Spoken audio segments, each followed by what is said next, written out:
ನಮಸ್ಕಾರ ಮೀನಾ ರಾಶಿಯವರೇ, ಕಳೆದ ಕೆಲವು ದಿನಗಳಿಂದ ನಿಮಗೆ ಯಾವುದೋ ಒಂದು ಅದೃಶ್ಯ ಶಕ್ತಿ ಕಷ್ಟದ ಸಮಯದಲ್ಲಿ ಕೈಹಿಡಿದು ನಡೆಸುತ್ತಿರುವಂತೆ ಅನಿಸುತ್ತಿದೆಯೇ? ಯಾವುದೋ ದೊಡ್ಡ ಶಕ್ತಿ ನೀವು ತಪ್ಪು ನಿರ್ಧಾರಗಳನ್ನು ತೆಗೆದುಕೊಳ್ಳದಂತೆ ತಡೆಯುತ್ತಿದೆ ಎಂದು ಎಂದಾದರೂ ಅನ್ನಿಸಿದೆಯೇ? ಅಥವಾ ಅರ್ಧಕ್ಕೆ ನಿಂತು ಹೋಗಿದ್ದ ಕೆಲಸಗಳು ಇದ್ದಕ್ಕಿದ್ದಂತೆ ತಾವಾಗಿಯೇ ಮುಂದೆ ಸಾಗಲು ಆರಂಭಿಸಿವೆಯೇ?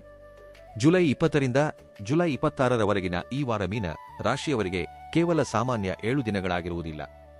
ಇದು ನಿಮ್ಮ ಜೀವನದಲ್ಲಿ ಅದೃಷ್ಟವು ಸಂಪೂರ್ಣವಾಗಿ ನಿಮ್ಮ ಕೈಹಿಡಿಯುವ ಸಮಯವಾಗಲಿದೆ.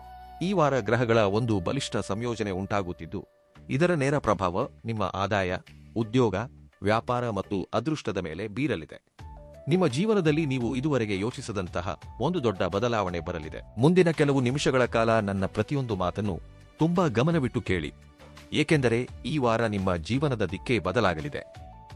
ನನ್ನ ಪ್ರೀತಿಯ ಮೀನ ರಾಶಿಯ ಬಂಧುಗಳೇ, ನಿಮ್ಮೆಲ್ಲರಿಗೂ ನಮ್ಮ ಶ್ರೀ ಗುರು ಜ್ಯೋತಿಷ್ಯ ವಾಣಿ ಚಾನಲಿಗೆ ಹೃದಯಪೂರ್ವಕ ಸ್ವಾಗತ. ಮುಂದೆ ಹೋಗುವ ಮುನ್ನ ಕಮೆಂಟ್ ಬಾಕ್ಸ್ನಲ್ಲಿ ನಿಮ್ಮ ಊರಿನ ಹೆಸರನ್ನು ಖಂಡಿತ ಬರೆಯಿರಿ. ನಿಮ್ಮ ಇಷ್ಟದ ದೇವರ ಹೆಸರನ್ನು ಬರೆಯಿರಿ. ಒಂದು ವೇಳೆ ನೀವು ಯಾವುದಾದರೂ ಸಮಸ್ಯೆಯಲ್ಲಿದ್ದರೆ ಮತ್ತು ಅದಕ್ಕೆ ಪರಿಹಾರವನ್ನು ಬಯಸುತ್ತಿದ್ದರೆ ನಿಮ್ಮ ಸಮಸ್ಯೆಯನ್ನು ವಿವರವಾಗಿ ಬರೆಯಿರಿ. ನಾನು ಅದನ್ನು ಗಮನಿಸಿ ನಿಮಗೆ ಸೂಕ್ತವಾದ ಸಲಹೆ ನೀಡಲು ಪ್ರಯತ್ನಿಸುತ್ತೇನೆ. ಒಂದು ಮಾತನ್ನು ಯಾವಾಗಲೂ ನೆನಪಿನಲ್ಲಿ ಇಟ್ಟುಕೊಳ್ಳಿ: ಚಂದ್ರನು ಪ್ರತಿ ಅಮಾವಾಸ್ಯೆಯ ನಂತರ ಹೇಗೆ ಮತ್ತೆ ತನ್ನ ಬೆಳಕನ್ನು ಚೆಲ್ಲಲು ಆರಂಭಿಸುತ್ತಾನೋ ಹಾಗೆಯೇ ಜೀವನದಲ್ಲಿ ಕಷ್ಟದ ಸಮಯ ಎಂಬುದು ಶಾಶ್ವತವಾಗಿ ಇರುವುದಿಲ್ಲ. ಪ್ರತಿ ಕತ್ತಲೆಯ ನಂತರ ಒಂದು ಹೊಸ ಆರಂಭ ನಿಮಗಾಗಿ ಕಾಯುತ್ತಿರುತ್ತದೆ. ಆದರೆ ಕೇವಲ ಒಳ್ಳೆಯ ದಿನಗಳಿಗಾಗಿ ಕಾಯುತ್ತಾ ಕುಳಿತರೆ ಏನೂ ಬದಲಾಗುವುದಿಲ್ಲ. ನಿಮ್ಮ ನಂಬಿಕೆ, ಶ್ರಮ ಮತ್ತು ತಾಳ್ಮೆ ಒಟ್ಟಾಗಿ ಸಾಗಿದಾಗ ಮುಚ್ಚಿದ ದಾರಿಗಳು ಕೂಡ ತೆರೆದುಕೊಳ್ಳುತ್ತವೆ ಮತ್ತು ಅದೃಷ್ಟ ಕೂಡ ನಿಮ್ಮನ್ನು ಹುಡುಕಿಕೊಂಡು ಬರುತ್ತದೆ. ಆದ್ದರಿಂದ ಪ್ರತಿದಿನ ಪೂರ್ಣ ಉತ್ಸಾಹ ಮತ್ತು ಸಕಾರಾತ್ಮಕ ಯೋಚನೆಯೊಂದಿಗೆ ನಿಮ್ಮ ಗುರಿಯತ್ತ ಮುನ್ನಡೆಯಿರಿ. ಧನ, ಯಶಸ್ಸು, ಗೌರವ ಮತ್ತು ಸಂತೋಷಗಳು ಯಾವಾಗಲೂ ಪರಿಸ್ಥಿತಿಗಳಿಗೆ ಹೆದರಿ ಸೋಲೊಪ್ಪಿಕೊಳ್ಳುವವರ ಜೀವನದಲ್ಲಿ ಬರುವುದಿಲ್ಲ. ಬದಲಿಗೆ ಅವುಗಳಿಂದ ಪಾಠ ಕಲಿತು ತಮ್ಮನ್ನು ತಾವು ಉತ್ತಮಪಡಿಸಿಕೊಳ್ಳುವವರ ಜೀವನದಲ್ಲಿ ಬರುತ್ತವೆ. ಯಾರು ತಮ್ಮ ಕನಸುಗಳನ್ನು ನಂಬುತ್ತಾರೋ ಮತ್ತು ಅವುಗಳನ್ನು ನನಸು ಮಾಡಲು ಪೂರ್ಣ ಸಮರ್ಪಣಾ ಭಾವದಿಂದ ಸತತವಾಗಿ ಶ್ರಮಿಸುತ್ತಾರೋ ಅವರೇ ಕೊನೆಯಲ್ಲಿ ತಮ್ಮ ಗುರಿಯನ್ನು ತಲುಪುತ್ತಾರೆ. ಈ ವಿಡಿಯೋವನ್ನು ಕೊನೆಯವರೆಗೂ ನೋಡಿ, ಏಕೆಂದರೆ ಇಂದಿನ ಈ ವಿಶ್ಲೇಷಣೆ ನಿಮ್ಮ ಚಂದ್ರರಾಶಿಯ ಆಧಾರದ ಮೇಲೆ ಮಾಡಲಾಗಿದೆ. ಮೀನರಾಶಿಯ ಜನರು ಹೊರಗಿನಿಂದ ಎಷ್ಟು ಶಾಂತವಾಗಿ ಕಾಣಿಸುತ್ತಾರೋ ಅವರ ಮನಸ್ಸಿನೊಳಗೆ ಅಷ್ಟೇ ಆಳವಾದ ಆಲೋಚನೆಗಳು ನಡೆಯುತ್ತಿರುತ್ತವೆ. ನೀವು ತುಂಬಾ ಭಾವುಕರು, ಬುದ್ಧಿವಂತರು ಮತ್ತು ಇತರರ ಕಷ್ಟಗಳನ್ನು ಬೇಗನೆ ಅರ್ಥಮಾಡಿಕೊಳ್ಳುವ ಗುಣದವರಾಗಿದ್ದೀರಿ. ನಿಮ್ಮ ಒಳಗಿನ ಧ್ವನಿಯೇ ನಿಮ್ಮ ಅತಿದೊಡ್ಡ ಶಕ್ತಿಯಾಗಿದೆ. ಹಲವು ಬಾರಿ ಎದುರಿಗಿರುವ ವ್ಯಕ್ತಿ ಏನನ್ನೂ ಹೇಳದಿದ್ದರೂ ಅವರ ಕಣ್ಣುಗಳು ಮತ್ತು ನಡವಳಿಕೆಯಿಂದ ಅವರ ಮನಸ್ಸಿನಲ್ಲಿ ಏನು ನಡೆಯುತ್ತಿದೆ ಎಂಬುದನ್ನು ನೀವು ಸುಲಭವಾಗಿ ಗ್ರಹಿಸುತ್ತೀರಿ. ನಿಮ್ಮ ಆಲೋಚನೆ ಸಾಮಾನ್ಯ ಜನರಿಗಿಂತ ಸ್ವಲ್ಪ ಭಿನ್ನವಾಗಿರುತ್ತದೆ. ಎಲ್ಲಿ ಇತರರು ಕಷ್ಟಗಳನ್ನು ನೋಡಿ ಸೋಲೊಪ್ಪಿಕೊಳ್ಳುತ್ತಾರೋ ಅಲ್ಲಿಂದಲೇ ನಿಮಗೆ ಮುನ್ನಡೆಯುವ ಶಕ್ತಿ ಸಿಗುತ್ತದೆ. ದೇವರ ಮೇಲೆ ನಿಮಗಿರುವ ನಂಬಿಕೆ ತುಂಬಾ ಆಳವಾದದ್ದು. ನೀವು ಇತರರಿಗೆ ಸಹಾಯ ಮಾಡಲು ಯಾವಾಗಲೂ ಸಿದ್ಧರಿರುತ್ತೀರಿ. ಆದರೆ ಹಲವು ಬಾರಿ ನೀವು ಎದುರಿಗಿರುವವರ ಕಷ್ಟವನ್ನು ನಿಮ್ಮದೇ ಕಷ್ಟ ಎಂದು ಭಾವಿಸಿ ವಿನಾಕಾರಣ ದುಃಖಪಡುತ್ತೀರಿ. ನೀವು ಜನರನ್ನು ಬೇಗನೆ ನಂಬಿಬಿಡುತ್ತೀರಿ. ಇದರಿಂದಾಗಿ ಕೆಲವು ಜನರು ನಿಮ್ಮ ಒಳ್ಳೆಯತನದ ದುರುಪಯೋಗ ಪಡಿಸಿಕೊಳ್ಳುತ್ತಾರೆ. ಆದರೆ ಈ ವಾರ ನಿಮ್ಮ ಇದೇ ಬುದ್ಧಿವಂತಿಕೆ ಮತ್ತು ಒಳಗಿನ ಧ್ವನಿ ನಿಮಗೆ ಸರಿಯಾದ ದಾರಿಯನ್ನು ತೋರಿಸಲಿದೆ. ಯಾವ ವ್ಯಕ್ತಿ ನಿಮಗೆ ಒಳ್ಳೆಯವನು ಮತ್ತು ಯಾರಿಂದ ದೂರವಿರಬೇಕು ಎಂಬುದನ್ನು ನೀವು ಮೊದಲೇ ಗುರುತಿಸುತ್ತೀರಿ. ನಿಮ್ಮ ಅದೃಷ್ಟ ಈಗ ನಿಮ್ಮ ಕೈಹಿಡಿದು ನಿಮ್ಮನ್ನು ಯಶಸ್ಸಿನ ಹೊಸ ಎತ್ತರಕ್ಕೆ ಕೊಂಡೊಯ್ಯಲಿದೆ. ಗ್ರಹಗಳ ಈ ಸ್ಥಿತಿ ನಿಮ್ಮ ಸುತ್ತಲೂ ಒಂದು ಬಲಿಷ್ಠ ರಕ್ಷಣೆಯನ್ನು ಉಂಟುಮಾಡಲಿದೆ. ನಿಮ್ಮ ರಾಶ್ಯಾಧಿಪತಿಯಾದ ಗುರು ಗ್ರಹವು ಈ ಸಮಯದಲ್ಲಿ ಕರ್ಕಾಟಕ ರಾಶಿಯಲ್ಲಿದೆ. ಮೀನರಾಶಿಯಿಂದ ಕರ್ಕಾಟಕ ರಾಶಿಯು 5ನೇ ಸ್ಥಾನವಾಗುತ್ತದೆ. ಜ್ಯೋತಿಷ್ಯದಲ್ಲಿ ಈ ಸ್ಥಾನವನ್ನು ವಿದ್ಯಾಭ್ಯಾಸ, ಬುದ್ಧಿಶಕ್ತಿ, ಪ್ರೀತಿ, ಸಂತಾನ, ಹೊಸ ಆಲೋಚನೆಗಳು ಮತ್ತು ಅದೃಷ್ಟದಿಂದ ಸಿಗುವ ವಿಶೇಷ ಅವಕಾಶಗಳಿಗೆ ಸಂಬಂಧಿಸಿದೆ ಎಂದು ಹೇಳಲಾಗುತ್ತದೆ. ಗುರುಗ್ರಹದ ಈ ಸ್ಥಿತಿ ನಿಮ್ಮ ಆಲೋಚನೆ ಮತ್ತು ನಿರ್ಧಾರ ತೆಗೆದುಕೊಳ್ಳುವ ಶಕ್ತಿಯನ್ನು ಬಲಪಡಿಸುತ್ತದೆ. ನೀವು ದೀರ್ಘಕಾಲದಿಂದ ಯಾವ ವಿಷಯದಲ್ಲಿ ಗೊಂದಲಕ್ಕೊಳಗಾಗಿದ್ದೀರೋ ಅದಕ್ಕೆ ಸರಿಯಾದ ಪರಿಹಾರ ಈಗ ನಿಮಗೆ ತಿಳಿಯಲಿದೆ. ನಿಮ್ಮ ಅದೃಷ್ಟ ಕೂಡ ನಿಮ್ಮ ನಿರ್ಧಾರಗಳಿಗೆ ಸಂಪೂರ್ಣ ಬೆಂಬಲ ನೀಡಲಿದೆ. ಈ ವಾರದ ಅತ್ಯಂತ ವಿಶೇಷವಾದ ವಿಷಯವೆಂದರೆ ಸೂರ್ಯದೇವನು ಕೂಡ ಕರ್ಕಾಟಕ ರಾಶಿಯಲ್ಲಿ ಗುರುಗ್ರಹದೊಂದಿಗೆ ಇದ್ದಾನೆ. ಸೂರ್ಯನು ಆತ್ಮವಿಶ್ವಾಸ, ಗೌರವ ಮತ್ತು ಗುರುತಿಸುವಿಕೆಗೆ ಕಾರಣನಾಗಿದ್ದಾನೆ. ಗುರುಗ್ರಹವು ಜ್ಞಾನ, ಅದೃಷ್ಟ ಮತ್ತು ಸರಿಯಾದ ಮಾರ್ಗವನ್ನು ಸೂಚಿಸುತ್ತದೆ. ಇವೆರಡೂ ಗ್ರಹಗಳ ಸಂಯೋಜನೆ ನಿಮ್ಮಲ್ಲಿ ಕಳೆದು ಹೋಗಿದ್ದ ಆತ್ಮವಿಶ್ವಾಸವನ್ನು ಮತ್ತೆ ತರಲಿದೆ. ನೀವು ನಿಮ್ಮ ಕೆಲಸ ಮತ್ತು ನಿರ್ಧಾರಗಳ ವಿಷಯದಲ್ಲಿ ಮೊದಲಿಗಿಂತ ಹೆಚ್ಚು ಬಲಿಷ್ಠರಾಗಿರುತ್ತೀರಿ. ಯಾರು ನಿಮ್ಮನ್ನು ದುರ್ಬಲರು ಎಂದು ಭಾವಿಸಿದ್ದರೋ ಅವರಿಗೆ ಈಗ ನಿಮ್ಮ ನಿಜವಾದ ಶಕ್ತಿ ತಿಳಿಯಲಿದೆ. ನಿಮ್ಮ ಮಾತುಗಳ ಪ್ರಭಾವ ಹೆಚ್ಚಾಗಲಿದ್ದು ಜನರು ನಿಮ್ಮ ಸಲಹೆಗಳನ್ನು ಗಂಭೀರವಾಗಿ ತೆಗೆದುಕೊಳ್ಳುತ್ತಾರೆ. ಇದರ ನಂತರ ಮತ್ತೊಂದು ದೊಡ್ಡ ಬದಲಾವಣೆ ಈ ವಾರದ ಮಧ್ಯದಲ್ಲಿ ಆಗಲಿದೆ. ಬುಧ ಗ್ರಹದ ಸ್ಥಿತಿ ಬದಲಾಗುತ್ತಿದ್ದಂತೆ ನಿಮ್ಮ ಮನಸ್ಸಿನಲ್ಲಿ ನಡೆಯುತ್ತಿದ್ದ ಗೊಂದಲಗಳು ಮತ್ತು ವಿನಾಕಾರಣದ ಚಿಂತೆಗಳು ದೂರವಾಗಲಿವೆ. ಸಂಭಾಷಣೆ, ಕಾಗದದ ಕೆಲಸಗಳು, ವ್ಯಾಪಾರ ಮತ್ತು ಹಣಕಾಸಿನ ವಿಷಯಗಳಲ್ಲಿ ನಿಮಗೆ ಸ್ಪಷ್ಟವಾದ ದಾರಿ ಕಾಣಿಸಲಿದೆ. ಹಳೆಯ ತಪ್ಪು ತಿಳುವಳಿಕೆಗಳು ದೂರವಾಗಿ ನಿಂತು ಹೋಗಿದ್ದ ಕೆಲಸಗಳು ವೇಗವಾಗಿ ಮುಂದೆ ಸಾಗಲಿವೆ. ಚಂದ್ರನ ಸ್ಥಿತಿ ಕೂಡ ನಿಮ್ಮ ಒಳಗಿನ ಧ್ವನಿಯನ್ನು ಬಲಪಡಿಸಲಿದೆ. ನೀವು ತೆಗೆದುಕೊಳ್ಳುವ ನಿರ್ಧಾರದ ಬಗ್ಗೆ ನಿಮ್ಮ ಮನಸ್ಸಿನಲ್ಲಿ ಯಾವುದೇ ಭಯ ಇರುವುದಿಲ್ಲ. ನೀವು ಸರಿಯಾದ ಸಮಯದಲ್ಲಿ ಸರಿಯಾದ ಹೆಜ್ಜೆಯನ್ನು ಇಡುತ್ತೀರಿ ಮತ್ತು ಅದರ ಒಳ್ಳೆಯ ಫಲಿತಾಂಶ ಕೂಡ ನಿಮಗೆ ಸಿಗಲಿದೆ. ಒಟ್ಟಾರೆಯಾಗಿ ಗ್ರಹಗಳ ಈ ಬಲಿಷ್ಠ ಸಂಯೋಜನೆ ನಿಮ್ಮನ್ನು ಕಷ್ಟದ ಪರಿಸ್ಥಿತಿಯಿಂದ ಹೊರತರಲಿದೆ. ಯಾರು ನಿಮ್ಮ ದಾರಿಯಲ್ಲಿ ಅಡೆತಡೆಗಳನ್ನು ಉಂಟುಮಾಡುತ್ತಿದ್ದರೋ ಅವರ ಯೋಜನೆಗಳು ವಿಫಲವಾಗಲಿವೆ.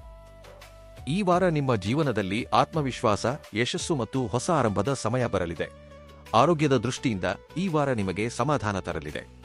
ಗುರುಗ್ರಹದ ಒಳ್ಳೆಯ ಪ್ರಭಾವ ನಿಮ್ಮ ಮನಸ್ಸು ಮತ್ತು ದೇಹ ಎರಡನ್ನೂ ಸದೃಢಗೊಳಿಸಲಿದೆ. ಒಂದು ವೇಳೆ ಕಳೆದ ಕೆಲವು ಸಮಯದಿಂದ ನಿಮಗೆ ಮಾನಸಿಕ ಒತ್ತಡ, ಆಯಾಸ ಅಥವಾ ದೌರ್ಬಲ್ಯ ಅನಿಸುತ್ತಿದ್ದರೆ ಈ ವಾರ ಅದರಲ್ಲಿ ಸ್ಪಷ್ಟವಾದ ಸುಧಾರಣೆ ಕಂಡುಬರಲಿದೆ. ನೀವು ಮೊದಲಿಗಿಂತ ಹೆಚ್ಚು ಶಾಂತವಾಗಿ ಮತ್ತು ಚಟುವಟಿಕೆಯಿಂದ ಇರುತ್ತೀರಿ. ಕೆಲಸ ಮಾಡುವ ಉತ್ಸಾಹ ಹೆಚ್ಚಾಗಲಿದ್ದು ಮನಸ್ಸಿನಲ್ಲಿ ಒಳ್ಳೆಯ ಆಲೋಚನೆಗಳು ಬರುತ್ತವೆ. ಯಾವುದೇ ಹಳೆಯ ಸಣ್ಣಪುಟ್ಟ ಆರೋಗ್ಯ ಸಮಸ್ಯೆಯಲ್ಲೂ ದೊಡ್ಡ ಮಟ್ಟದ ಸಮಾಧಾನ ಸಿಗುವ ಬಲವಾದ ಮುನ್ಸೂಚನೆ ಇದೆ. ಆದರೆ ವಾರದ ಮಧ್ಯಭಾಗದಲ್ಲಿ ನಿಮ್ಮ ದಿನಚರಿಯ ಬಗ್ಗೆ ಸ್ವಲ್ಪ ಗಮನ ಹರಿಸುವುದು ಅಗತ್ಯವಾಗಿರುತ್ತದೆ. ಈ ದಿನಗಳಲ್ಲಿ ತಡರಾತ್ರಿಯವರೆಗೆ ಎಚ್ಚರವಿರುವುದನ್ನು ತಪ್ಪಿಸಿ. ತುಂಬಾ ಎಣ್ಣೆಯುಕ್ತ, ಮಸಾಲೆಯುಕ್ತ ಅಥವಾ ಹೊರಗಿನ ಆಹಾರವನ್ನು ಸೇವಿಸುವುದರಿಂದ ಹೊಟ್ಟೆಯ ಭಾರ ಹೆಚ್ಚಾಗಬಹುದು. ಹಗುರವಾದ ಮತ್ತು ಸುಲಭವಾಗಿ ಜೀರ್ಣವಾಗುವ ಆಹಾರವನ್ನು ಸೇವಿಸಿ. ಸಾಕಷ್ಟು ನೀರು ಕುಡಿಯಿರಿ ಮತ್ತು ಮಲಗುವ ಸಮಯವನ್ನು ಸರಿಯಾಗಿ ಇಟ್ಟುಕೊಳ್ಳಿ. ಪ್ರತಿದಿನ ಮುಂಜಾನೆ ಸ್ವಲ್ಪ ಸಮಯ ಶುದ್ಧ ಗಾಳಿಯಲ್ಲಿ ನಡೆಯುವುದು ಮತ್ತು ದೀರ್ಘವಾಗಿ ಉಸಿರಾಡುವುದು ನಿಮಗೆ ಒಳ್ಳೆಯದು. ಈ ಸಣ್ಣ ಮುನ್ನೆಚ್ಚರಿಕೆಯಿಂದ ನಿಮ್ಮ ಆರೋಗ್ಯ ಇಡೀ ವಾರ ಉತ್ತಮವಾಗಿರುತ್ತದೆ. ಯಾವುದೇ ಹಳೆಯ ಅಥವಾ ಗಂಭೀರ ತೊಂದರೆ ಇದ್ದಲ್ಲಿ ವೈದ್ಯರ ಸಲಹೆ ಮತ್ತು ಚಿಕಿತ್ಸೆಯನ್ನು ಮುಂದುವರಿಸಿ. ಉದ್ಯೋಗ ಮತ್ತು ವೃತ್ತಿಜೀವನದ ದೃಷ್ಟಿಯಿಂದ ಈ ವಾರ ನಿಮಗೆ ದೊಡ್ಡ ಸಿಹಿ ಸುದ್ದಿಯನ್ನು ತರಲಿದೆ. ಸೂರ್ಯ ಮತ್ತು ಗುರುವಿನ ಪ್ರಭಾವ ನಿಮ್ಮ ಗೌರವ ಮತ್ತು ಪ್ರಗತಿಗೆ ಸಂಬಂಧಿಸಿದ ವಿಷಯಗಳನ್ನು ಬಲಪಡಿಸುತ್ತದೆ. ಕೆಲಸದ ಸ್ಥಳದಲ್ಲಿ ನಿಮ್ಮ ಶ್ರಮವನ್ನು ಇನ್ಮುಂದೆ ನಿರ್ಲಕ್ಷಿಸಲು ಸಾಧ್ಯವಿಲ್ಲ. ನೀವು ದೀರ್ಘಕಾಲದಿಂದ ಕಾಯುತ್ತಿದ್ದ ಗೌರವ ಮತ್ತು ಪ್ರಶಂಸೆ ಈ ವಾರ ನಿಮಗೆ ಸಿಗಲಿದೆ. ನಿಮ್ಮ ಮೇಲಧಿಕಾರಿಗಳು ನಿಮ್ಮ ಕೆಲಸದಿಂದ ಪ್ರಭಾವಿತರಾಗುತ್ತಾರೆ. ನಿಮಗೆ ಯಾವುದಾದರೂ ದೊಡ್ಡ ಪ್ರಾಜೆಕ್ಟ್, ಹೊಸ ಜವಾಬ್ದಾರಿ ಅಥವಾ ತಂಡವನ್ನು ಮುನ್ನಡೆಸುವ ಅವಕಾಶ ಸಿಗಬಹುದು. ಈ ಜವಾಬ್ದಾರಿ ನಿಮ್ಮ ಬಡ್ತಿ ಮತ್ತು ಮುಂದಿನ ಪ್ರಗತಿಯ ದಾರಿಯನ್ನು ಸುಗಮಗೊಳಿಸುತ್ತದೆ. ಮುಂಬರುವ ದಿನಗಳಲ್ಲಿ ಸಂಭಾಷಣೆ ಮತ್ತು ಕಾಗದದ ಕೆಲಸಗಳಿಗೆ ಸಂಬಂಧಿಸಿದ ತೊಂದರೆಗಳು ಕೊನೆಗೊಳ್ಳಲಿವೆ. ನೀವು ಬಹಳ ದಿನಗಳಿಂದ ಕಾಯುತ್ತಿದ್ದ ಸುದ್ದಿಯೊಂದು ಈಗ ನಿಮಗೆ ಸಿಗಲಿದೆ. ಯಾರು ಹೊಸ ಉದ್ಯೋಗದ ಹುಡುಕಾಟದಲ್ಲಿದ್ದಾರೋ ಅವರಿಗೆ ಯಾವುದಾದರೂ ಒಳ್ಳೆಯ ಸಂಸ್ಥೆಯಿಂದ ಸಂದರ್ಶನದ ಅವಕಾಶ ಅಥವಾ ಉದ್ಯೋಗದ ಆಫರ್ ಸಿಗಲಿದೆ. ಯಾರು ದೀರ್ಘಕಾಲದಿಂದ ಉದ್ಯೋಗ ಬದಲಾಯಿಸಲು ಬಯಸುತ್ತಿದ್ದರೋ ಅವರಿಗೆ ಸರಿಯಾದ ಅವಕಾಶ ಒದಗಿ ಬರಲಿದೆ. ವಿದೇಶಿ ಸಂಸ್ಥೆ, ಬೇರೆ ನಗರ ಅಥವಾ ಮನೆಯಿಂದ ದೂರ ಕೆಲಸ ಮಾಡಲು ಪ್ರಯತ್ನಿಸುತ್ತಿರುವ ಜನರಿಗೆ ಈ ವಾರದ ಉತ್ತರಾರ್ಧ ತುಂಬಾ ಚೆನ್ನಾಗಿರಲಿದೆ. ಯಾರಿಂದ ನೀವು ಸಹಾಯವನ್ನು ನಿರೀಕ್ಷಿಸಿರಲಿಲ್ಲವೋ ಅಂತಹ ವ್ಯಕ್ತಿಯ ಸಹಕಾರ ನಿಮಗೆ ಸಿಗಲಿದೆ. ನಿಮ್ಮ ಕೆಲಸವೇ ನಿಮಗೆ ಗುರುತನ್ನು ತಂದುಕೊಡುತ್ತದೆ. ನಿಮ್ಮ ವಿರೋಧಿಗಳು ಶಾಂತರಾಗುತ್ತಾರೆ ಮತ್ತು ಕೆಲಸದ ಸ್ಥಳದಲ್ಲಿ ನಿಮ್ಮ ಗೌರವ ಹೆಚ್ಚಾಗುತ್ತದೆ. ಈ ಮಾಹಿತಿ ನಿಮಗೆ ಉಪಯುಕ್ತವಾಗಿದ್ದರೆ ವಿಡಿಯೋವನ್ನು ಲೈಕ್ ಮಾಡಿ. ವ್ಯಾಪಾರ ಮಾಡುವ ಮೀನ ರಾಶಿಯ ಜನರಿಗೆ ಈ ವಾರ ಲಾಭದ ಹೊಸ ಆರಂಭವನ್ನು ಮಾಡಲಿದೆ. ಬುಧನ ಚಲನೆ ಬದಲಾಗುವುದರಿಂದ ವ್ಯಾಪಾರ, ಗ್ರಾಹಕರು ಮತ್ತು ಒಪ್ಪಂದಗಳಿಗೆ ಸಂಬಂಧಿಸಿದ ವಿಷಯಗಳಲ್ಲಿ ಸುಧಾರಣೆ ಬರಲಿದೆ. ನಿಮ್ಮ ವ್ಯಾಪಾರವನ್ನು ವಿಸ್ತರಿಸಲು ಹೊಸ ಅವಕಾಶಗಳು ಎದುರಾಗಲಿವೆ. ಹೊಸ ಗ್ರಾಹಕರ ಸಂಪರ್ಕ ಉಂಟಾಗಲಿದ್ದು ಹಳೆಯ ಗ್ರಾಹಕರು ಮತ್ತೆ ನಿಮ್ಮೊಂದಿಗೆ ವ್ಯವಹಾರ ಆರಂಭಿಸುತ್ತಾರೆ. ಈ ಕಾರಣದಿಂದಾಗಿ ಮಾರಾಟ ಮತ್ತು ದಿನದ ಆದಾಯದಲ್ಲಿ ಸ್ಪಷ್ಟವಾದ ಹೆಚ್ಚಳ ಕಂಡುಬರಲಿದೆ. ಡಿಜಿಟಲ್ ಸಾಮಾಜಿಕ ಜಾಲತಾಣಗಳು, ಆನ್ಲೈನ್ ವ್ಯವಹಾರ, ಮಾರ್ಕೆಟಿಂಗ್ ಅಥವಾ ಕನ್ಸಲ್ಟೆನ್ಸಿಗೆ ಸಂಬಂಧಿಸಿದ ಜನರಿಗೆ ಈ ವಾರ ವಿಶೇಷ ಲಾಭ ಸಿಗಲಿದೆ. ನಿಮ್ಮ ಕೆಲಸದ ವ್ಯಾಪ್ತಿ ಹೆಚ್ಚಾಗಲಿದ್ದು ಹೆಚ್ಚಿನ ಸಂಖ್ಯೆಯಲ್ಲಿ ಹೊಸ ಜನರು ನಿಮ್ಮೊಂದಿಗೆ ಜೋಡಿಸಿಕೊಳ್ಳುತ್ತಾರೆ. ಒಂದು ವೇಳೆ ಯಾವುದೇ ಹಳೆಯ ಬಾಕಿ ಹಣ ದೀರ್ಘಕಾಲದಿಂದ ಸಿಗದೆ ನಿಂತಿದ್ದರೆ ಆ ಹಣ ಈ ವಾರ ಮರಳಿ ಬರಲಿದೆ. ಯಾವ ಗ್ರಾಹಕರೊಂದಿಗೆ ಪದೇ ಪದೇ ಮಾತನಾಡಿದರೂ ಸ್ಪಂದನೆ ಸಿಗುತ್ತಿರಲಿಲ್ಲವೋ ಅದೇ ಗ್ರಾಹಕರು ಈಗ ಬಾಕಿ ಹಣವನ್ನು ಪಾವತಿಸುತ್ತಾರೆ. ಪಾಲುದಾರಿಕೆಯಲ್ಲಿ ಕೆಲಸ ಮಾಡುವ ಜನರು ಸಂಪೂರ್ಣ ಪಾರದರ್ಶಕತೆಯೊಂದಿಗೆ ಲೆಕ್ಕಾಚಾರವನ್ನು ಇಟ್ಟುಕೊಳ್ಳಬೇಕು. ಮಾತುಗಳನ್ನು ಕೇವಲ ನಂಬಿಕೆಯ ಮೇಲೆ ಬಿಡಬೇಡಿ ಮತ್ತು ಅಗತ್ಯವಿರುವ ವಿಷಯಗಳನ್ನು ಲಿಖಿತ ರೂಪದಲ್ಲಿ ಇಟ್ಟುಕೊಳ್ಳಿ. ನಿಮ್ಮ ಮನಸ್ಸಿನಲ್ಲಿ ವ್ಯಾಪಾರವನ್ನು ಬೆಳೆಸಲು ಯಾವುದೇ ಹೊಸ ಆಲೋಚನೆ ಬಂದರೆ ಆ ಆಲೋಚನೆಯ ಮೇಲೆ ಕೆಲಸ ಆರಂಭಿಸಲು ಇದುವೇ ಸರಿಯಾದ ಸಮಯ. ಸರಿಯಾದ ಯೋಜನೆಯೊಂದಿಗೆ ಇಡುವ ಹೆಜ್ಜೆ ನಿಮ್ಮ ವ್ಯಾಪಾರವನ್ನು ಹೊಸ ಎತ್ತರಕ್ಕೆ ಕೊಂಡೊಯ್ಯಲಿದೆ. ಮೀನ ರಾಶಿಯ ವಿದ್ಯಾರ್ಥಿಗಳಿಗೆ ಈ ವಾರ ತುಂಬಾ ಚೆನ್ನಾಗಿರಲಿದೆ. ಗುರು ಮತ್ತು ಬುಧನ ಪ್ರಭಾವ ನಿಮ್ಮ ವಿದ್ಯಾಭ್ಯಾಸ, ಗ್ರಹಣ ಶಕ್ತಿ ಮತ್ತು ನೆನಪಿನ ಶಕ್ತಿಯನ್ನು ಹೆಚ್ಚಿಸುತ್ತದೆ. ಯಾವ ವಿಷಯಗಳು ಮೊದಲು ತುಂಬಾ ಕಷ್ಟ ಅನಿಸುತ್ತಿದ್ದವೋ ಅದೇ ವಿಷಯಗಳು ಈಗ ಸುಲಭವಾಗಿ ಅರ್ಥವಾಗತೊಡಗುತ್ತವೆ. ಓದಿನಲ್ಲಿ ನಿಮ್ಮ ಮನಸ್ಸು ತೊಡಗಲಿದ್ದು ಪದೇ ಪದೇ ಆಗುತ್ತಿದ್ದ ಗಮನಭಂಗ ಕೊನೆಗೊಳ್ಳಲಿದೆ. ಯಾವುದೇ ಸ್ಪರ್ಧಾತ್ಮಕ ಪರೀಕ್ಷೆಯ ತಯಾರಿ ನಡೆಸುತ್ತಿರುವ ವಿದ್ಯಾರ್ಥಿಗಳ ಆತ್ಮವಿಶ್ವಾಸ ಹೆಚ್ಚಾಗಲಿದೆ. ಪರೀಕ್ಷೆಯ ಸಮಯದಲ್ಲಿ ಸರಿಯಾದ ಉತ್ತರಗಳು ನೆನಪಿಗೆ ಬರಲಿವೆ ಮತ್ತು ಸಮಯದ ಸದ್ಬಳಕೆ ಕೂಡ ಸರಿಯಾದ ರೀತಿಯಲ್ಲಿ ಆಗಲಿದೆ. ಯಾವುದೇ ಪ್ರಮುಖ ಸಂದರ್ಶನದಲ್ಲಿ ನೀವು ನಿಮ್ಮ ವಿಷಯವನ್ನು ಪೂರ್ಣ ಭರವಸೆಯೊಂದಿಗೆ ಮಂಡಿಸುತ್ತೀರಿ. ನಿಮ್ಮ ಉತ್ತರಗಳು ಎದುರಿಗಿರುವ ವ್ಯಕ್ತಿಯನ್ನು ಪ್ರಭಾವಿತಗೊಳಿಸುತ್ತವೆ. ಉನ್ನತ ಶಿಕ್ಷಣ, ಕಾಲೇಜು ಅಥವಾ ಯಾವುದೇ ವಿಶೇಷ ಕೋರ್ಸ್ ಪ್ರವೇಶಾತಿಗಾಗಿ ಕಾಯುತ್ತಿರುವ ವಿದ್ಯಾರ್ಥಿಗಳಿಗೆ ಒಳ್ಳೆಯ ಸುದ್ದಿ ಸಿಗಲಿದೆ. ವಿದ್ಯಾರ್ಥಿ ವೇತನಕ್ಕೆ ಸಂಬಂಧಿಸಿದ ವಿಷಯ ಕೂಡ ನಿಮ್ಮ ಪರವಾಗಿ ಮುಂದೆ ಸಾಗಲಿದೆ. ಈ ವಾರ ಶ್ರಮವನ್ನು ಕಡಿಮೆ ಮಾಡಬೇಡಿ. ನಿಯಮಿತ ಓದು ಮತ್ತು ಸರಿಯಾದ ಯೋಜನೆ ನಿಮಗೆ ಯಶಸ್ಸನ್ನು ತಂದುಕೊಟ್ಟೇ ತೀರುತ್ತದೆ. ಇನ್ನು ಹಣ, ಆಸ್ತಿ, ಆರ್ಥಿಕ ಹೂಡಿಕೆಗಳು ಮತ್ತು ಅನಿರೀಕ್ಷಿತ ಧನಲಾಭದ ಬಗ್ಗೆ ಹೇಳುವುದಾದರೆ, ಈ ವಾರ ಧನ ಮತ್ತು ಲಾಭದ ವಿಷಯಗಳಲ್ಲಿ ಗ್ರಹಗಳ ಸ್ಥಿತಿ ತುಂಬಾ ಬಲಿಷ್ಠವಾಗಿದೆ. ಗುರುಗ್ರಹದ ಒಳ್ಳೆಯ ಪ್ರಭಾವ ನಿಮ್ಮ ಆದಾಯ ಮತ್ತು ಹೊಸ ಅವಕಾಶಗಳ ದಾರಿಯನ್ನು ತೆರೆಯಲಿದೆ. ವಾರದ ಆರಂಭದಿಂದ ಮಧ್ಯಭಾಗದ ಅವಧಿಯಲ್ಲಿ ಹಣಕ್ಕೆ ಸಂಬಂಧಿಸಿದ ಯಾವುದೇ ದೊಡ್ಡ ಸಿಹಿಸುದ್ದಿ ಸಿಗಲಿದೆ. ಸಿಗದೆ ನಿಂತಿದ್ದ ಬಾಕಿ ಹಣ, ಸಾಲ ನೀಡಿದ್ದ ಹಣ ಅಥವಾ ಯಾವುದೇ ಹಳೆಯ ಕೆಲಸದ ಹಣ ಮರಳಿ ಬರಲಿದೆ. ಯಾವ ಹಣ ಸಿಗುವ ಭರವಸೆಯನ್ನು ನೀವು ಸಂಪೂರ್ಣವಾಗಿ ಬಿಟ್ಟಿದ್ದೀರೋ ಆ ಹಣ ಇದ್ದಕ್ಕಿದ್ದಂತೆ ನಿಮ್ಮ ಬ್ಯಾಂಕ್ ಖಾತೆಯನ್ನು ಸೇರಬಹುದು. ಷೇರು ಮಾರುಕಟ್ಟೆ, ಟ್ರೇಡಿಂಗ್, ಮ್ಯೂಚುವಲ್ ಫಂಡ್ ಅಥವಾ ಇತರ ಹೂಡಿಕೆಗಳಿಗೆ ಸಂಬಂಧಿಸಿದ ಜನರಿಗೂ ಲಾಭ ಸಿಗುವ ಯೋಗಗಳು ಕಂಡುಬರುತ್ತಿವೆ. ಹಳೆಯ ಹೂಡಿಕೆಗಳಲ್ಲಿ ಲಾಭದ ಬೆಳವಣಿಗೆ ಕಾಣಿಸಬಹುದು. ಆದರೆ ಸರಿಯಾದ ಮಾಹಿತಿ ಮತ್ತು ಸಂಪೂರ್ಣ ಪರಿಶೀಲನೆ ಇಲ್ಲದೆ ಯಾವುದೇ ದೊಡ್ಡ ಹೂಡಿಕೆಯನ್ನು ಖಂಡಿತ ಮಾಡಬೇಡಿ. ಯಾವುದೇ ಅಪರಿಚಿತ ವ್ಯಕ್ತಿಯ ಸಲಹೆಯ ಮೇರೆಗೆ ನಿಮ್ಮ ಕಷ್ಟದ ದುಡಿಮೆಯ ಹಣವನ್ನು ಹೂಡುವುದರಿಂದ ದೂರವಿರಿ. ಬೇಗನೆ ಹಣ ಗಳಿಸುವ ಆಸೆಗೆ ಬಿದ್ದು ತೆಗೆದುಕೊಳ್ಳುವ ನಿರ್ಧಾರ ನಷ್ಟವನ್ನು ಉಂಟುಮಾಡಬಹುದು. ನಿಮ್ಮ ಜ್ಞಾನ, ಅನುಭವ ಮತ್ತು ಸರಿಯಾದ ಯೋಜನೆಯಿಂದ ತೆಗೆದುಕೊಳ್ಳುವ ನಿರ್ಧಾರವೇ ಒಳ್ಳೆಯ ಲಾಭವನ್ನು ತಂದುಕೊಡುತ್ತದೆ. ಆನ್ಲೈನ್ ಕೆಲ, ಸಾಮಾಜಿಕ ಜಾಲತಾಣಗಳು, ಯೂಟ್ಯೂಬ್, ಫ್ರೀಲಾನ್ಸ್ ಅಥವಾ ಡಿಜಿಟಲ್ ಕೆಲಸಗಳಿಂದ ಆದಾಯ ಗಳಿಸುವ ಜನರಿಗೂ ಈ ವಾರ ಉತ್ತಮವಾಗಿರುತ್ತದೆ. ಯಾವುದೇ ದೊಡ್ಡ ಗ್ರಾಹಕರು, ಹೊಸ ಪ್ರಾಜೆಕ್ಟ್ ಅಥವಾ ಒಳ್ಳೆಯ ಪಾವತಿ ಸಿಗಲಿದೆ. ಡಿಜಿಟಲ್ ಕೆಲಸಗಳಿಂದ ನಿಮ್ಮ ಆದಾಯ ಹೆಚ್ಚಾಗಲಿದೆ. ಹಳೆಯ ಸಾಲವನ್ನು ತೀರಿಸುವ ದಾರಿ ಕೂಡ ತೆರೆದುಕೊಳ್ಳಲಿದೆ. ನೀವು ಮನೆ, ವಾಹನ, ಜಮೀನು ಅಥವಾ ಯಾವುದೇ ಬೆಲೆಬಾಳುವ ವಸ್ತುವನ್ನು ಖರೀದಿಸುವ ಯೋಜನೆಯನ್ನು ಮುಂದೆ ಕೊಂಡೊಯ್ಯುತ್ತೀರಿ. ಹಣದ ಇಂತಹ ವ್ಯವಸ್ಥೆ ಉಂಟಾಗಲಿದ್ದು ಇದರಿಂದ ನಿಮ್ಮ ಹಳೆಯ ಆಸೆ ಈಡೇರಲಿದೆ. ನಿಮ್ಮ ಬ್ಯಾಂಕ್ ಬ್ಯಾಲೆನ್ಸ್ ಮತ್ತು ಉಳಿತಾಯದಲ್ಲಿ ಸ್ಪಷ್ಟವಾದ ಹೆಚ್ಚಳ ಕಂಡುಬರಲಿದೆ. ಒಂದು ವೇಳೆ ಈ ವಾರ ನಿಮಗೆ ಪದೇ ಪದೇ 3 ಅಥವಾ 7 ಸಂಖ್ಯೆಗಳು ಕಾಣಿಸಿದರೆ ಅದನ್ನು ನಿಮ್ಮ ಜೀವನದಲ್ಲಿ ಬದಲಾವಣೆ ಆರಂಭವಾಗುತ್ತಿರುವುದರ ಸಂಕೇತ ಎಂದು ಭಾವಿಸಬಹುದು. ಈ ಸಂಖ್ಯೆಗಳು ಮೊಬೈಲ್, ಗಡಿಯಾರ, ವಾಹನ ಅಥವಾ ಯಾವುದೇ ಬಿಲ್ ಮೇಲೆ ಕಾಣಿಸಬಹುದು. ಆದರೆ ಕೇವಲ ಈ ಸಂಖ್ಯೆಗಳನ್ನು ನೋಡಿ ಹಣಕ್ಕೆ ಸಂಬಂಧಿಸಿದ ನಿರ್ಧಾರಗಳನ್ನು ತೆಗೆದುಕೊಳ್ಳಬೇಡಿ. ನಿಮ್ಮ ಶ್ರಮ, ಬುದ್ಧಿವಂತಿಕೆ ಮತ್ತು ಸರಿಯಾದ ಸಮಯದಲ್ಲಿ ತೆಗೆದುಕೊಳ್ಳುವ ನಿರ್ಧಾರವೇ ನಿಮಗೆ ನಿಜವಾದ ಲಾಭವನ್ನು ತಂದುಕೊಡುತ್ತದೆ. ಈ ವಾರ ಬರುವ ಹಣ ನಿಮ್ಮ ಹಳೆಯ ಆರ್ಥಿಕ ತೊಂದರೆಗಳನ್ನು ಬಹುಮಟ್ಟಿಗೆ ಕೊನೆಗೊಳಿಸುತ್ತದೆ. ಆದರೆ ಎಷ್ಟು ಹಣ ಬಂದರೂ ಅದರ ಒಂದು ಭಾಗವನ್ನು ಖಂಡಿತ ಉಳಿತಾಯ ಮಾಡಿ ಇಟ್ಟುಕೊಳ್ಳಿ. ಈ ಉಳಿತಾಯ ಬರುವ ದಿನಗಳಲ್ಲಿ ನಿಮಗೆ ದೊಡ್ಡ ಸಹಾಯ ಮಾಡಲಿದೆ. ಪ್ರೀತಿ ಮತ್ತು ವಿವಾಹಿತ ಜೀವನದ ವಿಷಯದಲ್ಲಿ ಈ ವಾರ ಸಂತೋಷವನ್ನು ತರಲಿದೆ. ಗುರುಗ್ರಹದ ಒಳ್ಳೆಯ ಪ್ರಭಾವ ಸಂಬಂಧಗಳಲ್ಲಿ ಪ್ರೀತಿ, ನಂಬಿಕೆ ಮತ್ತು ಪರಸ್ಪರ ತಿಳುವಳಿಕೆಯನ್ನು ಹೆಚ್ಚಿಸುತ್ತದೆ. ಒಂದು ವೇಳೆ ನಿಮ್ಮ ಮತ್ತು ನಿಮ್ಮ ಜೀವನ ಸಂಗಾತಿಯ ನಡುವೆ ಯಾವುದೇ ವಿಷಯದ ಬಗ್ಗೆ ಬೇಸರ ಅಥವಾ ತಪ್ಪು ತಿಳುವಳಿಕೆ ನಡೆಯುತ್ತಿದ್ದರೆ ಈ ವಾರ ಮುಕ್ತವಾಗಿ ಸಂಭಾಷಣೆ ನಡೆಯಲಿದೆ. ಮಾತುಕತೆಯ ನಂತರ ಹಳೆಯ ಅಂತರ ಸಂಪೂರ್ಣವಾಗಿ ಕೊನೆಗೊಳ್ಳಲಿದೆ. ನೀವಿಬ್ಬರೂ ಪರಸ್ಪರರ ಭಾವನೆಗಳನ್ನು ಮೊದಲಿಗಿಂತ ಉತ್ತಮವಾಗಿ ಅರ್ಥಮಾಡಿಕೊಳ್ಳುತ್ತೀರಿ.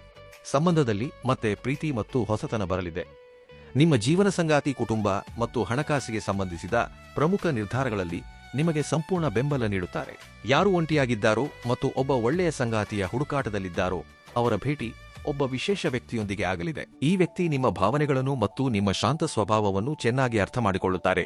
ಆರಂಭ ಸಾಮಾನ್ಯ ಮಾತುಕತೆಯಿಂದ ಆಗಬಹುದು, ಆದರೆ ಮುಂದೆ ಹೋಗಿ ಇದೇ ಸಂಬಂಧ ಗಂಭೀರ ರೂಪವನ್ನು ಪಡೆದುಕೊಳ್ಳುತ್ತದೆ. ಯಾರು ಈಗಾಗಲೇ ಪ್ರೇಮ ಸಂಬಂಧದಲ್ಲಿದ್ದಾರೋ ಅವರ ನಡುವೆ ವಿವಾಹದ ಮಾತುಕತೆಗಳು ಆರಂಭವಾಗಲಿವೆ. ಕುಟುಂಬದ ಜನರು ಕೂಡ ನಿಮ್ಮ ನಿರ್ಧಾರಕ್ಕೆ ಬೆಂಬಲ ನೀಡುತ್ತಾರೆ. ಮನೆಯಲ್ಲಿ ಶಾಂತಿ ಮತ್ತು ಸಂತೋಷದ ವಾತಾವರಣ ಇರಲಿದೆ. ಈ ವಾರ ನಿಮ್ಮ ಅದೃಷ್ಟದ ಬಲವನ್ನು ಹೆಚ್ಚಿಸಿಕೊಳ್ಳಲು ಕೆಲವು ವಿಷಯಗಳನ್ನು ಗಮನದಲ್ಲಿಡಿ. ಭಾಗ್ಯಶಾಲಿ ಬಣ್ಣಗಳು ಹಳದಿ ಮತ್ತು ತಿಳಿ ಕೇಸರಿ. ಈ ಬಣ್ಣಗಳು ನಿಮ್ಮ ಸಕಾರಾತ್ಮಕ ಶಕ್ತಿ ಮತ್ತು ಆತ್ಮವಿಶ್ವಾಸವನ್ನು ಹೆಚ್ಚಿಸುತ್ತವೆ. ಭಾಗ್ಯಶಾಲಿ ದಿನಗಳು ವಾರದ ಆರಂಭ ಮತ್ತು ಮಧ್ಯಭಾಗದ ದಿನಗಳಾಗಿವೆ. ಈ ದಿನಗಳಲ್ಲಿ ಆರಂಭಿಸುವ ಪ್ರಮುಖ ಕೆಲಸಗಳು ಒಳ್ಳೆಯ ಫಲಿತಾಂಶವನ್ನು ನೀಡುತ್ತವೆ. ಭಾಗ್ಯಶಾಲಿ ಸಂಖ್ಯೆಗಳು 3 ಮತ್ತು 9. ಭಾಗ್ಯಶಾಲಿ ದಿಕ್ಕು ಈಶಾನ್ಯ. ಈ ದಿಕ್ಕಿನಲ್ಲಿ ಕುಳಿತು ಪೂಜೆ, ಓದು ಅಥವಾ ಪ್ರಮುಖ ಯೋಜನೆಗಳನ್ನು ಮಾಡುವುದು ನಿಮಗೆ ಉತ್ತಮವಾಗಿರುತ್ತದೆ. ಭಾಗ್ಯಶಾಲಿ ರತ್ನ ಪುಕರಾಜ್ ಅಥವಾ ಸುನೇಲ. ಆದರೆ ಯಾವುದೇ ರತ್ನವನ್ನು ಧರಿಸುವ ಮುನ್ನ ನಿಮ್ಮ ಜಾತಕವನ್ನು ಒಬ್ಬ ನುರಿತ ಜ್ಯೋತಿಷಿಗಳಿಗೆ ಖಂಡಿತ ತೋರಿಸಿ. ಭಾಗ್ಯಶಾಲಿ ಸಮಯ ಮುಂಜಾನೆ 6:15 ರಿಂದ 8:30 ಯವರೆಗೆ. ಈ ಸಮಯದಲ್ಲಿ ಮಾಡುವ ಪ್ರಮುಖ ಕೆಲಸಗಳು ಒಳ್ಳೆಯ ಫಲಿತಾಂಶವನ್ನು ನೀಡುತ್ತವೆ. ಈಗ ಈ ಭಾಗವನ್ನು ತುಂಬಾ ಗಮನವಿಟ್ಟು ಕೇಳಿ. ಈ ವಾರ ಪ್ರಕೃತಿಯು ನಿಮಗೆ 3 ವಿಶೇಷ ಸಂಕೇತಗಳನ್ನು ನೀಡಬಹುದು. ಇವುಗಳಲ್ಲಿ ಯಾವುದೇ ಸಂಕೇತ ಕಾಣಿಸಿದರೂ ನಿಮ್ಮ ಜೀವನದಲ್ಲಿ ಒಳ್ಳೆಯ ಬದಲಾವಣೆ ಆರಂಭವಾಗಿದೆ ಎಂದು ತಿಳಿಯಿರಿ. ಮೊದಲನೇ ಸಂಕೇತ, ಒಂದು ವೇಳೆ ಬೆಳಗ್ಗೆ ಎದ್ದ ನಂತರ ನಿಮಗೆ ಮನೆಯ ಸುತ್ತಮುತ್ತ ಅಥವಾ ಯಾವುದೇ ದೇವಸ್ಥಾನದಿಂದ ಶಂಖ ಅಥವಾ ಗಂಟೆಯ ಧ್ವನಿ ಕೇಳಿಸಿದರೆ ಅದನ್ನು ಮುಂಬರುವ ಒಳ್ಳೆಯ ಸುದ್ದಿಯ ಸಂಕೇತ ಎಂದು ಭಾವಿಸಿ. ಇದರ ನಂತರ ಕೆಲ ಹಣ ಅಥವಾ ಕುಟುಂಬಕ್ಕೆ ಸಂಬಂಧಿಸಿದ ಸಿಹಿ ಸುದ್ದಿ ಖಂಡಿತ ಸಿಗುತ್ತದೆ. ಎರಡನೇ ಸಂಕೇತ, ಒಂದು ವೇಳೆ ಮನೆಯ ಮುಖ್ಯದ್ವಾರ ಅಥವಾ ಅಂಗಳದ ಬಳಿ ಯಾವುದೇ ತಿಳಿ ಬಣ್ಣದ ಹಸು ಕಾಣಿಸಿದರೆ ಮತ್ತು ನಿಮಗೆ ಅದಕ್ಕೆ ಏನನ್ನಾದರೂ ತಿನ್ನಿಸಲು ಅವಕಾಶ ಸಿಕ್ಕರೆ ಅದನ್ನು ಗುರುಗ್ರಹದ ಒಳ್ಳೆಯ ಪ್ರಭಾವದ ಸಂಕೇತ ಎಂದು ಭಾವಿಸಿ. ಇದರ ನಂತರ ಯಾವುದೇ ಅರ್ಧಕ್ಕೆ ನಿಂತಿದ್ದ ಕೆಲಸ ಮುಂದೆ ಸಾಗಲಿದೆ. ಮೂರನೇ ಸಂಕೇತ, ಒಂದು ವೇಳೆ ಕನಸಿನಲ್ಲಿ ಸ್ವಚ್ಛವಾದ ಸಮುದ್ರ, ಹರಿಯುವ ನದಿ ಅಥವಾ ಸ್ವಚ್ಛವಾದ ನೀರು ಕಾಣಿಸಿದರೆ ಅದು ಮಾನಸಿಕ ತೊಂದರೆಗಳು ಮತ್ತು ಹಳೆಯ ಒತ್ತಡಗಳು ಕೊನೆಗೊಳ್ಳುತ್ತಿರುವುದರ ಸಂಕೇತವಾಗಿರುತ್ತದೆ. ಇದರ ನಂತರ ನಿಮ್ಮ ಜೀವನದಲ್ಲಿ ಶಾಂತಿ ಮತ್ತು ಹೊಸ ಆರಂಭದ ಸಮಯ ಬರಲಿದೆ. ಈ ವಾರ ನಿಮಗೆ ಒಳ್ಳೆಯದಾಗಿದೆ, ಆದರೆ ಕೆಲವು ವಿಷಯಗಳಲ್ಲಿ ಮುನ್ನೆಚ್ಚರಿಕೆ ವಹಿಸುವುದು ತುಂಬಾ ಅಗತ್ಯವಾಗಿರುತ್ತದೆ. ಮೊದಲನೇ ಮುನ್ನೆಚ್ಚರಿಕೆ, ಈ ವಾರ ಒಂದೇ ಬಾರಿಗೆ ಹಲವು ಕೆಲಸಗಳನ್ನು ಆರಂಭಿಸುವ ಅವಸರದಿಂದ ದೂರವಿರಿ. ಒಂದು ರೀತಿಯ ವಿಚಿತ್ರ ವ್ಯಾಕುಲತೆ ಅನಿಸಬಹುದು, ಆದ್ದರಿಂದ ಒಂದು ಸಮಯದಲ್ಲಿ ಒಂದು ಕೆಲಸದ ಕಡೆಗೆ ಮಾತ್ರ ಗಮನ ಹರಿಸಿ.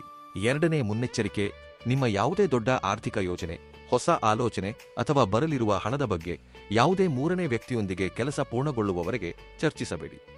ಮೂರನೇ ಮುನ್ನೆಚ್ಚರಿಕೆ, ಯಾರೋ ನಿಮ್ಮನ್ನು ಭಾವನಾತ್ಮಕವಾಗಿ ದುರ್ಬಲಗೊಳಿಸಬಹುದು. ಈ ವಾರ ಭಾವನೆಗಳಿಗೆ ಒಳಗಾಗಿ ಯಾರಿಗೂ ದೊಡ್ಡ ಮೊತ್ತದ ಸಾಲವನ್ನು ನೀಡಬೇಡಿ, ಇಲ್ಲದಿದ್ದರೆ ಆ ಹಣ ಸಿಲುಕಿಕೊಳ್ಳಬಹುದು. ನಾಲ್ಕನೇ ಮುನ್ನೆಚ್ಚರಿಕೆ, ಹಳೆಯ ವಿವಾದಗಳು ಅಥವಾ ಹಳೆಯ ಕಹಿ ನೆನಪುಗಳನ್ನು ಇಟ್ಟುಕೊಂಡು ಕೆಲಸದ ಸ್ಥಳದಲ್ಲಿ ಅಥವಾ ಮನೆಯಲ್ಲಿ ಯಾರೊಂದಿಗೂ ವಾದಕ್ಕೆ ಇಳಿಯಬೇಡಿ. ನಿಮ್ಮ ಶಕ್ತಿಯನ್ನು ಕೇವಲ ನಿಮ್ಮ ಕೆಲಸದ ಮೇಲೆ ಮಾತ್ರ ವಿನಿಯೋಗಿಸಿ. ಈ ವಾರದ ಒಳ್ಳೆಯ ಪ್ರಭಾವವನ್ನು ಇನ್ನಷ್ಟು ಬಲಪಡಿಸಲು ಈ 2 ಸುಲಭ ಪರಿಹಾರಗಳನ್ನು ಖಂಡಿತ ಮಾಡಿ. ಮೊದಲನೇ ಪರಿಹಾರ, ಗುರುವಾರದ ಮುಂಜಾನೆ ಸ್ನಾನ ಮಾಡುವ ನೀರಿಗೆ ಸ್ವಲ್ಪ ಅರಿಶಿನವನ್ನು ಸೇರಿಸಿ. ಸ್ನಾನದ ನಂತರ ಭಗವಾನ್ ವಿಷ್ಣುವಿನ ಮುಂದೆ ಶುದ್ಧ ತುಪ್ಪದ ದೀಪವನ್ನು ಹಚ್ಚಿ. ಇದರ ನಂತರ ಓಂ ನಮೋ ಭಗವತೆ ವಾಸುದೇವಾಯ ಈ ಮಂತ್ರವನ್ನು 108 ಬಾರಿ ಜಪಿಸಿ. ಈ ಪರಿಹಾರದಿಂದ ಗುರುಗ್ರಹದ ಒಳ್ಳೆಯ ಪ್ರಭಾವ ಹೆಚ್ಚಾಗಲಿದ್ದು ನಿಂತು ಹೋಗಿದ್ದ ಕೆಲಸಗಳು ಮುಂದೆ ಸಾಗುತ್ತವೆ. ಎರಡನೇ ಪರಿಹಾರ, ಈ ವಾರ ಯಾರಾದರೂ ಅಗತ್ಯವಿರುವ ವ್ಯಕ್ತಿಗೆ ಕಡಲೆಬೇಳೆ ಅಥವಾ ಹಳದಿ ಬಣ್ಣದ ಹಣ್ಣುಗಳನ್ನು ದಾನ ಮಾಡಿ. ನೀವು ಯಾವುದೇ ದೇವಸ್ಥಾನ ಅಥವಾ ಧಾರ್ಮಿಕ ಸ್ಥಳದಲ್ಲೂ ಈ ವಸ್ತುಗಳನ್ನು ನೀಡಬಹುದು. ದಾನ ಮಾಡುವಾಗ ಯಾವುದೇ ರೀತಿಯ ಪ್ರದರ್ಶನವನ್ನು ಮಾಡಬೇಡಿ. ಈ ಪರಿಹಾರದಿಂದ ಹಣಕಾಸಿಗೆ ಸಂಬಂಧಿಸಿದ ಅಡೆತಡೆಗಳು ಕಡಿಮೆಯಾಗಲಿವೆ ಮತ್ತು ಆದಾಯದ ಹೊಸ ದಾರಿಗಳು ಮುಕ್ತವಾಗಲಿವೆ. ನನ್ನ ಪ್ರೀತಿಯ ಮೀನ ರಾಶಿಯವರೇ, ನಿಮ್ಮ ಜೀವನದಲ್ಲಿ ಸಂತೋಷದ ಹೊಸ ದಾರಿ ತೆರೆದುಕೊಳ್ಳುತ್ತಿದೆ. ಈಗ ನಿಮ್ಮ ಮೇಲೆ ನಂಬಿಕೆ ಇಟ್ಟು ಪೂರ್ಣ ಆತ್ಮವಿಶ್ವಾಸದೊಂದಿಗೆ ಮುಂದೆ ಸಾಗುವ ಸಮಯ ಬಂದಿದೆ. ಈ ವಾರ ನಿಮ್ಮ ಜೀವನಕ್ಕೆ ಒಂದು ಹೊಸ ಮತ್ತು ಸುಂದರವಾದ ದಿಕ್ಕನ್ನು ನೀಡಲಿದೆ. ನೀವು ನಮ್ಮ ಚಾನೆಲ್ ಅಂದರೆ ಸಬ್ಸ್ಕ್ರೈಬ್ ಮಾಡಿ ಎಂದು ಹೇಳುವ ಮೊದಲು ಶ್ರೀ ಗುರು ಜ್ಯೋತಿಷ್ಯ ವಾಣಿ ಚಾನೆಲ್ ಅನ್ನು ಸಬ್ಸ್ಕ್ರೈಬ್ ಮಾಡಿಕೊಳ್ಳಿ ಎಂದು ವಿವರಿಸಿ. ಅದರಂತೆ ಈ ಉಪಯುಕ್ತ ಮಾಹಿತಿಗಾಗಿ ಚಾನೆಲ್ ಸಬ್ಸ್ಕ್ರೈಬ್ ಮಾಡಿಕೊಳ್ಳಿ ಮತ್ತು ಕಮೆಂಟ್ ಬಾಕ್ಸ್ನಲ್ಲಿ ಶ್ರೀ ಮಹಾಲಕ್ಷ್ಮಿ ಎಂದು ಬರೆಯಿರಿ. ದೇವರು ನಿಮ್ಮೆಲ್ಲರಿಗೂ ಒಳ್ಳೆಯದನ್ನು ಮಾಡಲಿ. ನೀವು ಯಾವಾಗಲೂ ಸಂತೋಷದಿಂದ ಆರೋಗ್ಯದಿಂದ ಇರಿ. ನಾಳೆ ಮತ್ತೊಂದು ಹೊಸ ರಾಶಿ ಭವಿಷ್ಯದೊಂದಿಗೆ ಭೇಟಿಯಾಗೋಣ. ಧನ್ಯವಾದಗಳು.